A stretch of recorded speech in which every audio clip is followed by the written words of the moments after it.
Good evening champion, मैं विशाल उत्तम आप सबका स्वागत करता हूं आईबीएस हिमाचल के इस ऑफिशियल यूट्यूब चैनल के ऊपर। तो बैंकिंग एस्पिरेंट के लिए एक और गुड न्यूज़ आ चुकी है। जो आपका एसबीआई क्लर्क है उसकी जो नोटिफिकेशन है वो आउट हो चुकी है। तो बैंकिंग एस्पिरेंट जो है एक के साथ आपको एग्जाम देखने को मिल रहे हैं। इससे पहले आपको जो एसबीआई का पीओ एग्जाम था वो आपने आई होप जिन्होंने दिया था उनका अच्छा गया होगा। उसके साथ ही जो आईबीपीएस पीओ का जो एग्ज़ाम है वो अभी आने वाला है इसी मंथ। उसकी जो लास्ट डेट हो चुकी थी उसका एग्जाम सिर्फ आने वाला है। इसके साथ ही जो आईबीपीएस क्लर्क है उसकी जो नोटिफिकेशन आउट हो चुकी है 21 जो है आपके अगस्त उसकी लास्ट डेट है। उसके साथ ही जो आपके पास जो है एसबीआई क्लर्क की है वो भी उसकी नोटिफिकेशन जो है आउट हो चुकी है। तो आज की इस वीडियो हम जानेंगे कि जो एसबीआई क्लर्क की जो नोटिफिकेशन आउट हुई है इसको डिटेल में जानेंगे कि कौन कौन इसमें एलिजिबल है, क्या क्या आपको क्वालिफिकेशन इसमें मांगी गई है, टोटल कितनी वैकेंसीज है और कितने फेसेज आपके इसमें रहने वाले हैं सिलेक्शन के लिए। तो चलिए फिर स्टार्ट करते हैं आज की वीडियो। तो सबसे पहले अगर हम बात करें तो एग्जाम की समरी की बात करें, ओवरव्यू की बात करें तो ऑर्गेनाइजेशन कौन सी आपके पास जो है एसबीआई है। पोस्ट नेम की बात करें तो कौन सा है आपके पास जो क्लरिकल जूनियर एसोसिएट है। टोटल जो वैकेंसी आपके पास कितनी है आपके पास 9766 वैकेंसी है। जो रजिस्ट्रेशन डेट आपको 11 से लेकर 11 अगस्त से लेकर 31 अगस्त तक जो आपकी इसकी रजिस्ट्रेशन डेट ओपन रहने वाली है। एग्जामिनेशन मोड जो है वो ऑनलाइन है। रिक्रूटमेंट जो प्रोसेस है आपके पास जो 3 फेस में होगी, पहला प्री, दूसरा मेंस और तीसरा होगा लैंग्वेज प्रोफिशिएंसी टेस्ट होगा। क्वालिफिकेशन आप में इसमें ग्रेजुएशन मांगी गई है। एज लिमिट जो है वो 20 से 28 साल रहने वाली है। उसके साथ ही जो सैलरी अप्रोक्स आपकी कितनी 46,000 टोटल अप्रोक्स सैलरी आपकी मिलने वाली है। ये फ्लक्चुएट करेगी जैसे सिटी के हिसाब से, जहां पे आपकी पोस्टिंग है टायर 1 टायर 2 सिटी के हिसाब से आपकी फ्लक्चुएट करेगी। ये 2-3 हज़ार का आपको ऊपर नीचे इसमें देखने को मिल जाएगा। ठीक है, अगर नेक्स्ट हम बात करें इसकी इवेंट्स की, जो डेट्स की बात करें, इंपॉर्टेंट डेट्स की बात करें तो जो ऑफिशियल नोटिफिकेशन है वो 11 अगस्त 2026 को रिलीज हो चुका था। एप्लीकेशन जो स्टार्ट है वो 11 अगस्त 2026 से आपका स्टार्ट हो चुका है। लास्ट डेट जो है अप्लाई करने की वो है 31 अगस्त 2026। प्री एग्जामिनेशन जो ट्रेनिंग आपकी वो सितंबर 2026, जो SC ST कैटेगरी की जो प्री एग्जामिनेशन ट्रेनिंग होती है जो सितंबर 2026 में देखने को मिलेगी।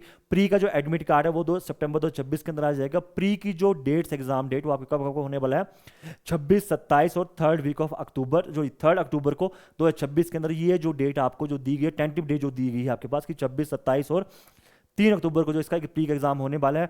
प्री का रिजल्ट आपका अक्टूबर या नवंबर के देखने को मिल जाएगा। और उसके साथ ही जैसे रिजल्ट आएगा आपका जो एडमिट कार्ड है वो आपका मेंस का एडमिट कार्ड जो नवंबर के अंदर हो जाएगा। और जो मेंस एग्जाम डेट है वो कब आपकी 23 नवंबर 2026 की है।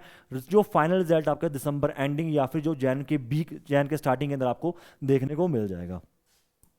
अगर नेक्स्ट हम बात करें इसकी जो वैकेंसी रेगुलर वैकेंसी की बात करें तो रेगुलर वैकेंसी देखो स्टेट वाइज यहाँ पे मैंने मेंशन किया। गुजरात के लिए टोटल वैकेंसी कितनी है 330 है, जनरल की जिसमें 136 है, SC के लिए 23 है, ST के लिए 49 है, OBC के लिए आपके पास 89 है और EWS के लिए कितनी है आपके पास 33 वैकेंसी है। इस तरह से बाकी स्टेट के लिए हिमाचल प्रदेश की बात करें तो यहाँ पे टोटल वैकेंसी कितनी है 9 वैकेंसीज है। जनरल की बात करें जनरल में 6 वैकेंसी है, SC के लिए 2 वैकेंसी है, ST के लिए यहाँ पे कोई वैकेंसी नहीं है, OBS के लिए 1 और EWS के लिए यहाँ पे कोई वैकेंसी नहीं। इस तरह से बाकी जो स्टेट है उनकी वैकेंसी आप देख सकते हैं। टोटल जो वैकेंसी आपकी जो रेगुलर वैकेंसी वो कितनी है 7,680 जो रेगुलर वैकेंसी है। इसके साथ ही आपको जो 2,086 है वो आपके पास जो बैकलॉग है, बैकलॉग जो वैकेंसी है उसके अंदर वो है वो आप कंप्लीट नोटिफिकेशन में आप देख सकते हैं कि बैकलॉग में जो वैकेंसी है वो कौन कौन से स्टेट के लिए, जैसे हिमाचल के लिए SC के लिए कैटेगरी के लिए आपके पास टोटल जो है 11 वैकेंसी इसमें बैकलॉग वैकेंसी आपको देखने को मिलेगी।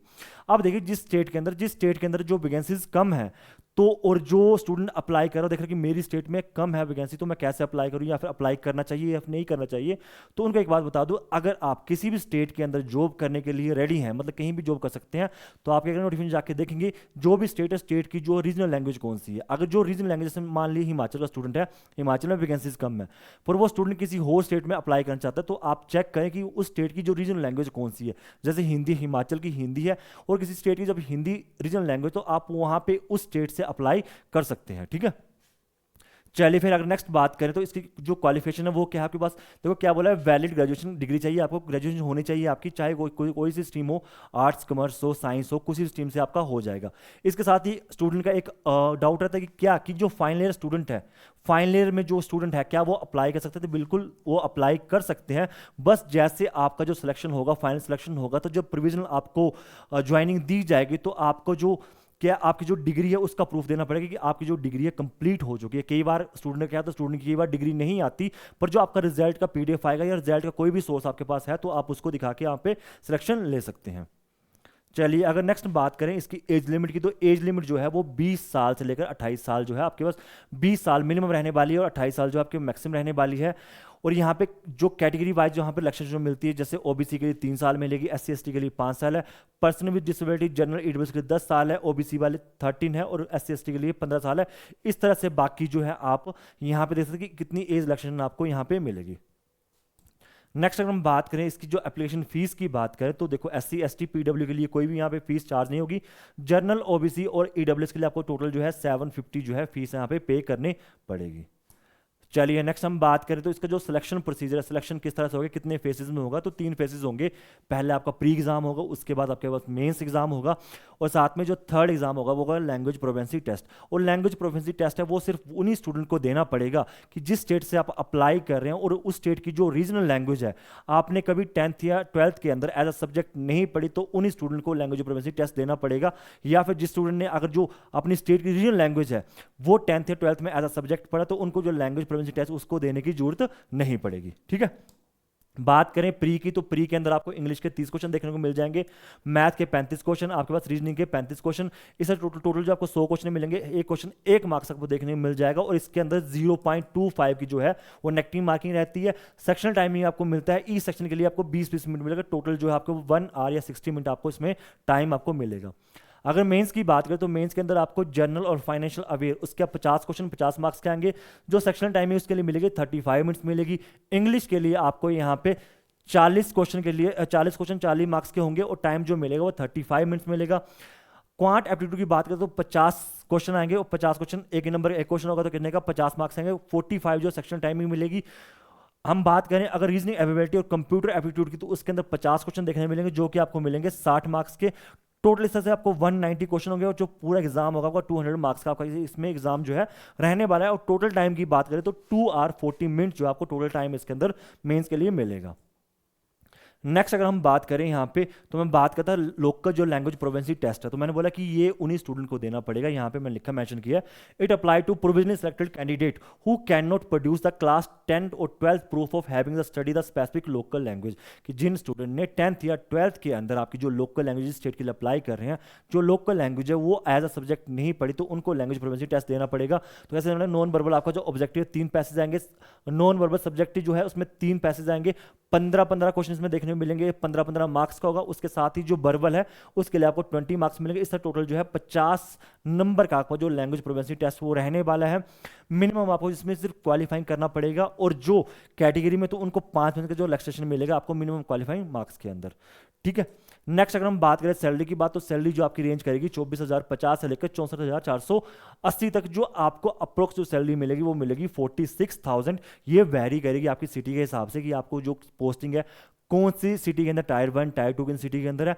इसके अलावा जो आपको अदर बेनिफिट मिलते हैं वो पीएफ मिलेगा, आपको न्यू पेंशन स्कीम है, मेडिकल बेनिफिट है, लीव फेयर और अदर बैंक जो बेनिफिट है ये सब है।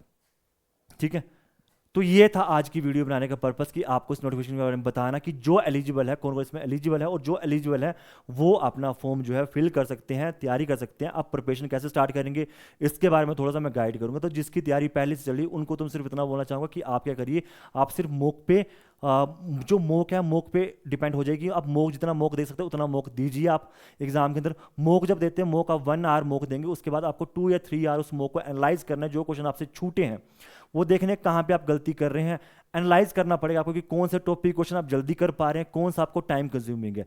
इससे आपको लग जाएगा एग्जाम के अंदर सबसे पहले कौन से क्वेश्चन चूज करने। देखो, क्वेश्चन अटेम्प्ट करने ही आपको चूज करना आना चाहिए कि सबसे पहले आप कौन से क्वेश्चन को चूज करेंगे, कौन सा क्वेश्चन आप जल्दी कर पाएंगे, जहां पे आप टाइम को बचा पाएंगे। अक्सर पता क्या होता है कि हम टफ क्वेश्चन को चूज कर लेते हैं, टफ क्वेश्चन को चूज कर लिया और उसने टाइम कंज्यूम ले लिया, तो हमको क्या एग्जाम के अंदर प्रेशर बन जाता है कि जब हमारे पास क्या होगा कि हमारे पास जो टाइम कम रहते जा रहा है और नंबर ऑफ क्वेश्चन ज्यादा हैं।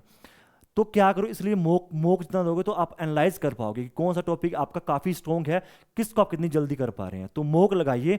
और इसके साथ ही जो बच्चा फर्स्ट टाइम पेपर देने जा रहा है या फिर उसने तैयारी करनी है बैंकिंग या एसएससी की, तो मैं बता दूं कि जो आईबीएस हिमाचल है, आईबीएस हिमाचल जो है हमारे पास आपके पास जो है बैचेस हैं, एसएससी के फाउंडेशन बैचेस और बैंकिंग की जो है फाउंडेशन जो बैचेस है वो स्टार्ट रहते हैं मंथली। हमारे जो 2 बैच स्टार्ट होते हैं, जिसमें हमारे पास जो न्यू बैच है वो 17 अगस्त मतलब दिस मंडे से स्टार्ट होगा। तो जिसको भी ज्वाइन करना चाहता है तो वो ये नंबर है हमारे पास 9418778310 पे कॉल करके क्वेरी कर सकता है। हमारा जो एड्रेस है वो शिव शक्ति भवन नियर कोऑपरेटिव बैंक छोटा शिमला आपको आना पड़ेगा। हमारी जो क्लासेज है, क्लासेज हमारे पास ऑनलाइन और ऑफलाइन दोनों ही मोड पे चलती हैं, और जो क्लासेज है वो हमारे पास है हाइब्रिड मोड है। तो ऑफलाइन के लिए आपको आना होगा छोटा शिमला नियर सेक्टेड। ऑनलाइन के लिए आप जो है हमारी ऐप है IBS हिमाचल, उसमें कोर्सेज को एक्सप्लोर कर सकते हैं, वहाँ पे एक्सेस कर सकते हैं, वहाँ पे आपको जो डेमो लेक्चर मिल जाएंगे, उसके बाद आप उसमें बैच के अंदर एनरोल हो सकते हैं। तो चलिए, बस आज इतना सा पर्पस था इस वीडियो को बताने का। आई होप आपको नोटिफिकेशन के बारे में कंप्लीट एनालाइज, कंप्लीट डिटेल आपको लगी पता कि कौन अप्लाई कर सकता है, क्या क्या इसमें एलिजिबिलिटी क्राइटेरिया आपके पास, आप एलिजिबल हैं या नहीं है, और किस स्टेट में कितनी वैकेंसी है। Thank you.